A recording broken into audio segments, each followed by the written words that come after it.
짜면 이러. 아유 잠깐만. 그 중에서도 또 보습 앰플들을 오늘 본 거잖아. 크게 두 가지 양상인 것 같아. 내가 이런 앰플을 쓸 때 가장 또 활용하기 좋은 방법이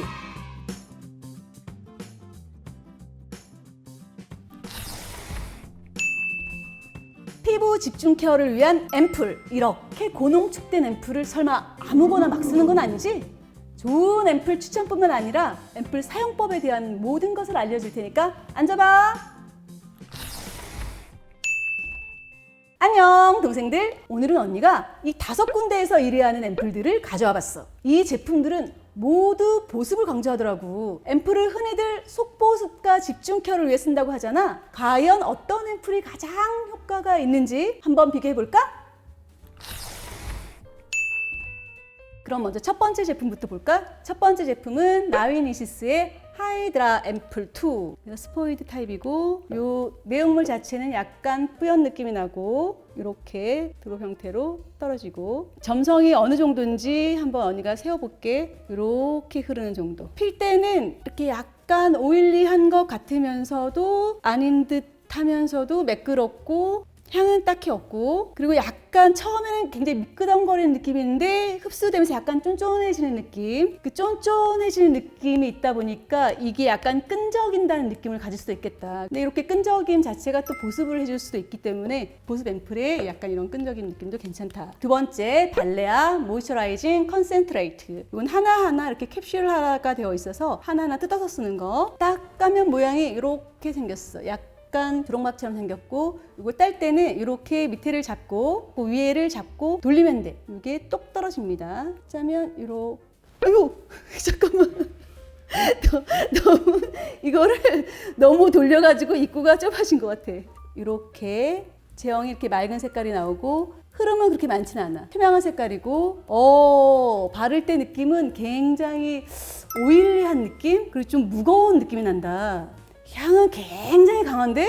조금 전에 했던 나이니시스 같은 경우는 약간 이렇게 지금 약간 끈적이거든. 근데 얘는 끈적임은 없어. 끈적임은 없고, 그렇다고 느꼈을 때 완전 촉촉하다라기보다는 뭔가 이렇게 막을 형성하는 듯한 느낌. 다음 세 번째, 이솔 페이셜 리커버리 부스터. 스포이드 타입이고 내용물의 색깔은 약간 노란 색깔빛을 띠고 점성이 전혀 안 느껴지고 물처럼 똑똑 떨어지고 필 때 느낌은 완전 물인데 흡수는 굉장히 잘 되는 느낌. 완전히 흘러내리지만 바르면 그대로 다 흡수되는 느낌. 그래서 이렇게 약간 미끄덩거리거나 끈적임이나 뭐가 바른 게 이렇게 좀 찝찝하고 그런 친구들한테 쓰면 굉장히 흡수력이 좋은 앰플. 그리고 약간 시원한 느낌이 난다. 남아있지 않은 느낌, 바퀴. 그렇다고 뭐 건조하거나 이런 느낌 전혀 없어. 끈적임도 없고. 다음 네 번째, 이츠스킨의 파워 10 포뮬라 GF 오일 앰플. 뭐 말 그대로 오일이라고 하네. 그럼 정말 미끄덩거리는지 한번 볼게. 내용물은 완전 투명한 색깔 타입이고, 요것도 점성이 굉장히 작아. 근데 물처럼 흐를 것 같아.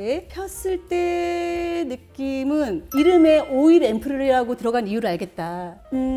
딱 바를 때 살짝 오일감이나 약간 무거운 느낌이 살짝 돌아. 마무리감도 살짝 오일하게 마무리되고, 조금 전에 했던 이솔 같은 경우는 그런 느낌이라기보다는 약간 물 같은 흡수되는 느낌이었거든. 얘는 아직까지 기름막이 있어서 이렇게 미끄덩거리는 느낌. 다섯 번째는 빅플레인의 시카풀 앰플. 이것도 마찬가지 스포이드 타입이고 하얀 색깔의 제형이고, 이게 떨어지는 게 맑은 느낌보다는 살짝 무거운 느낌이 나. 점성이 느껴지죠? 바를 때 느낌은 약간 오일감이 갑자기 물로 바뀌는 느낌? 향도 거의 없고 흡수가 그렇게 썩 잘 되는 건 아닌 것 같아. 이게 시간이 지나니까 끈적하게 바뀐다. 그렇다고 나이니시스의 끈적임과 살짝 달라. 조금 더 이렇게 끈적끈적한 느낌. 오늘 언니가 이 5개의 제품의 앰플을 리뷰를 해봤는데 다들 점성이 굉장히 가벼운 느낌의 앰플들이 많고 번들대거나 끈적임보다는 흡수를 잘 시키는 앰플들이 많은 것 같아. 그리고 효능을 중시하다 보니까 향이나 이런 거는 굉장히 약한 느낌을 받았거든. 그런데 그 중에서도 또 보습 앰플들을 오늘 본 거잖아. 크게 두 가지 양상인 것 같아. 하나는 흡수력을 좋게끔 해서 끈적임이 안 남는 앰플, 다른 하나는 오일막을 형성해서 보습을 해주는 앰플. 그럼 과연 앰플 앰플하면 뭐야? 피부 속 수분을 얼마만큼 잘 유지시켜 주냐잖아, 그치? 그래서 피부 속 수분도를 가장 많이 높여줄 수 있는 앰플을 언니가 과학적 검증을 해봤어. 그럼 다 같이 결과를 한번 볼까? 개선율이 높을수록 속 보습 개선율이 잘 됐다라는 걸 의미하거든. 먼저 3, 4, 5등은 거의 수치가 비슷해. 개선율이 10%대거든. 그래서 얘네는 굳이 뭐 3위다, 4위다, 5위다 나누기는 좀 애매하고, 2위는 이츠스킨 피부 속 개선율 19.05%로 2위를 차지했고, 1위는 피부 속 개선율 24.39%로 1위를 차지했네.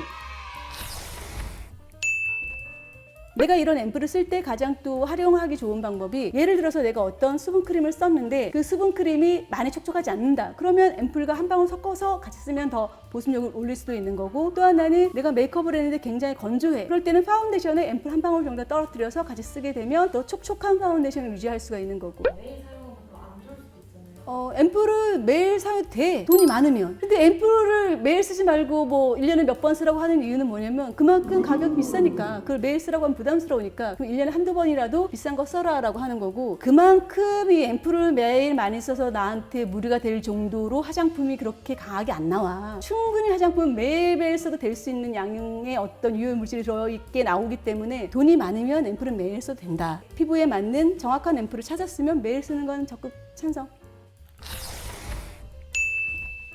어때? 앰플에 대해서 이제 조금 알 것 같이, 물론 겉보습도 중요하지만 사실 피부 속의 건조함을 얼마만큼 더 신경 써줬냐가 더 중요한 거거든. 앞으로도 언니가 우리 동생들 피부 관리를 위해서 정말 좋은 화장품들, 정말 좋은 뷰티 제품들 많이 찾아서 알려줄 테니까 우리 동생들은 그럼 뭐 해야 되지? 구독, 좋아요, 알림 설정!